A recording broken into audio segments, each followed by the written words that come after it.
இன்றே டவுன்லோட் செய்து உங்கள் ஃபேவரட் ஷோக்களை என்ஜாய் பண்ணுங்க. அத்தை, அத்தை, என்ன அப்படி கூப்பிடாத.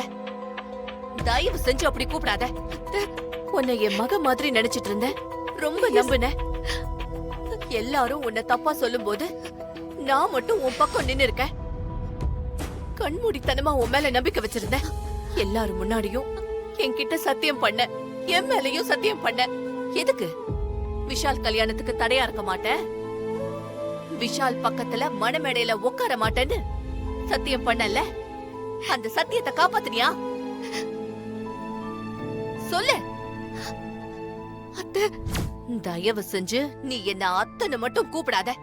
ஐயோ அத்தை, உன்னை நான் நல்லவன்னு நினைச்சேன். கடைசி நேரத்துல கழுத்தறுக்கிற மாதிரி எல்லாரையும் ஏமாத்திட்டல. உன்னால விஷால் வாழ்க்கை போச்சு, உன் தங்கச்சி வர்ஷினி வாழ்க்கை போச்சு, ராகவ் வாழ்க்கை போச்சு, ஸ்ரீஜா வாழ்க்கையும் போச்சு, எல்லாரோட வாழ்க்கையும் போச்சு. உண்மையிலேயே நீ இந்த வீட்டுக்கு மருமகளா வரணும்னு நான் எவ்வளவு ஆசைப்பட்டேன் தெரியுமா? கோயில் கோயிலா போய் நான் வேண்டிக்கிட்டேன். அந்த கடவுள் உனக்கு உறுதுணையா இருந்திருக்காரு. ஆனா நீ யாருக்குமே உண்மையா இல்ல. இந்த வீட்டை பொறுத்தவரை நீ இந்த வீட்டு மருமக, அதுல எந்த மாற்று கருத்தும் கிடையாது. உனக்கு அத்தையா ஒரு ஃபார்மாலிட்டிக்காக என் இடத்துல இருந்து பண்ண வேண்டிய எல்லாத்தையும் பண்ணுவேன். ஆனா என்னோட மனசுல இருந்து இல்ல. அத்தை அவங்க வாயாலே சொல்லிட்டாங்க, நீ அவங்கள அத்தைன்னு கூப்பிடக்கூடாதுன்னு. இது வெறும் ஆரம்பம் தாண்டி. எப்படி உன் தங்கச்சிய வெளியில துரத்துனோ அதே மாதிரி உன்னையும் வெளியில உட்கார வைக்கிறேன் பாரு. நீ ஆசைப்படுறது நடக்காது. நீ இந்த வீட்டுக்குள்ள வரக்கூடாதுங்கிறதுக்காக தான் நான் உள்ள வந்தேன். அத்தைக்கு உன்னை பத்தின உண்மையெல்லாம் தெரியாது. ஆனா எனக்கு உன்னை பத்தின உண்மை எல்லாம் தெரியும். நிச்சயம் ஒரு நாள் நீ இந்த குடும்பத்தை அழிக்க வந்தவன்னு எல்லாருக்குமே தெரியும். நீ யாரு, உன் நோக்கம் என்னங்கிற விஷயத்த மட்டும் நான் அத்தை கிட்ட நிரூபிச்சேன்னு வச்சுக்கோ, உன்னை அவங்க கழுத்தை புடிச்சு வெளியே தள்ளிடுவாங்க. இப்ப சொல்றேன் கேட்டுக்கோ. நீ வாழ்ற இந்த வாழ்க்கை என் தங்கச்சி வர்ஷினியோட வாழ்க்கை. அவதான் ராகவ கல்யாணம் பண்ணிக்கிட்டு இந்த வீட்டுக்கு மருமகளா வர வேண்டியவ. நீ யாரு, எதுக்கு இங்க வந்திருக்க, உன் உண்மையான சுயரூபம் என்னங்கறத எல்லாத்தையும் இங்க இருக்கிற எல்லாருக்கும் நிரூபிச்சு அத்தை கையாலேயே உன்னை கழுத்தை புடிச்சு வெளியே தள்ள வைக்கல என் பேரு இசை இல்லடி. என்ன சேலஞ்சா? ஏய், இப்ப சொல்றேன் கேட்டுக்கோ. என்ன பத்தி நீ சொல்றது எல்லாமே உண்மைதான். நான் யாரு என்னன்னு இந்த ரம்யா, அதான் அந்த அப்ரூவல், அவ சொன்னது எல்லாமே உண்மைதான். என்னோட குடும்பத்தை செதச்ச உன்னோட அத்தைய கண்கலங்க வச்சு ஏண்டா இந்த குடும்பத்துல இருக்கோன்னு சொல்லி மனவேதனைப்பட்டு நிம்மதி இல்லாம இதே வீட்ல எங்க அம்மா தூக்குல தொங்குன மாதிரி உங்க அத்தைய நான் தூக்குல தொங்க வைக்கல.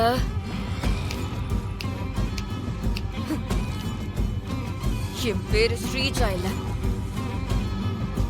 நீ யாரு, எதுக்காக இந்த நாடகத்தை போடுற, உன் சுயரூபத்தை உன்னை நல்லவன் நினைச்சிட்டு இருக்கிற என் தம்பிக்கும் எங்க அம்மாவுக்கும் நான் வெளிச்சம் போட்டு காட்ட வேண்டி. அது உன்னால முடியாது ராகவ். ஏன்னா இப்ப நான் உன் மனைவி. நீ என் கழுத்துல தாலியை கட்டியிருக்க. இங்க பாரு. ஏய், உன் கழுத்துல கட்டினது தாலி கிடையாது. தாலிய பத்தி பேசுறதுக்கு உனக்கு என்னடி தகுதி இருக்கு? நல்லா கேட்டுக்கோ. எனக்கு மனைவினா அது வர்ஷினி மட்டும்தான். அவதான் என்னோட மனைவி. அவதான் இந்த வீட்டோட மருமக. நீ கிடையாது. உன் கழுத்துல நான் கட்டினது தாலியும் கிடையாது. என் குடும்பத்தை அழிக்கிறதுக்கு நீ என்ன வேணாலும் பண்ணுவேன்னா, என் குடும்பத்தை காப்பாத்த நானும் என்ன வேணாலும் பண்ணுவேன். நீ யாருன்னு எல்லாருக்கும் தெரிஞ்சதுக்கு அப்புறம் உனக்கு இருக்கு. உன்னை எங்க அம்மா என்ன பண்ணுவாங்கன்னு அப்ப தெரியும். யாரு யாருகிட்ட வந்து சிக்கியிருக்கான்னு. பார்க்கலாம் ராகவ். இவ்ளோ பண்ண எனக்கு எதுக்கு மேல என்ன பண்ணணும்னு தெரியாதா? பாத்துக்கலாம். கூடிய சீக்கிரம் பார்க்க தானே போற. கல்யாணம்னா என்னன்னு தெரியுமா உனக்கு? தெரியுமா? ரெண்டு மனசும் புடிச்சு போய் அப்படி பண்ணிக்கிறது தான் கல்யாணம்.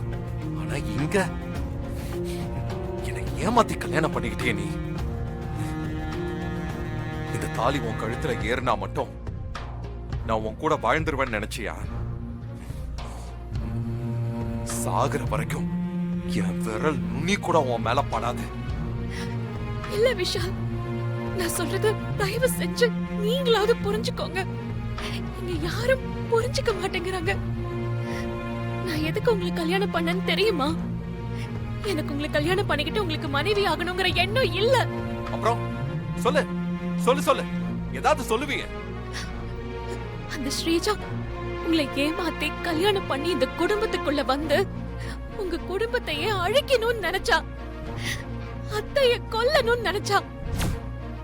அதெல்லாம் நடக்க கூடாதுன்னு தான் நான் இத பண்ண துணிஞ்சேன்.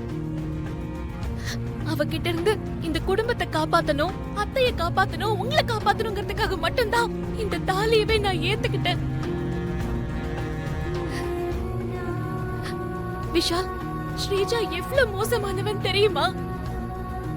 விஷால், தயவு செஞ்சு புரிஞ்சுக்கோங்க. ஸ்ரீஜா ரொம்ப மோசமானவ. ஸ்ரீஜா கெட்டவ, மோசமானவ, ஏமாத்துறவ, அத பண்ணா இத பண்ணான்னு பொய் சொல்லி என்கிட்ட நிரூபிக்க பார்த்த. முடியலனதும் அவளை கடைசி நேரத்துல கொண்டு போய் எங்கேயோ வச்சுட்டு ஏமாத்தி என் பக்கத்துல நீ வந்து உட்கார்ந்துட்ட. நீ எவ்வளவு பெரிய கெட்டவ, மோசமானவ, யார பத்தியும் கவலைப்படாம உன்னை பத்தி மட்டும் யோசிக்கிறல்ல, நீ எவ்வளவு சுயநலவாதி. ஸ்ரீஜா வாழ்க்கையை கெடுத்து கல்யாணத்தை நடத்திக்கிட்ட. என்னால என் வாழ்க்கை மட்டும் போகல, என் அண்ணன் வாழ்க்கையும் போச்சு, உன் தங்கச்சி வர்ஷினி வாழ்க்கையும் போச்சு. நீ என்ன சொல்லுவ? நான் என் தங்கச்சிக்காக தான் இங்க இருக்கேன், என் தங்கச்சி வாழ்க்கை பாதிக்க கூடாது, என் தங்கச்சியும் ராகவும் உயிருக்கு உயிரா காதலிக்கிறாங்க, அப்படி இப்படின்னு எல்லாம் சொன்னல. அது எல்லாமே பொய், எல்லாமே டயலாக். இப்படிதான் பேசி என்ன உன் தங்கச்சிய, ராகவ, என் அம்மாவ, எங்க எல்லாரையும் ஏமாத்துனது நீ. இல்ல விஷால், கண்டிப்பா என் தங்கச்சி வர்ஷினி ராகவ கல்யாணம் பண்ணிக்குவா. அவ இந்த வீட்டுக்கு மருமகளா திரும்ப வருவா. ஸ்ரீஜா மட்டும் யாருன்னு தெரிஞ்சிருச்சுன்னா நீங்க மட்டும் இல்ல, அத்தையே அவளை வீட்டை விட்டு வெளியே அமிச்சிருவாங்க. அவ அவ ஒரு கொலைகாரி விஷால்.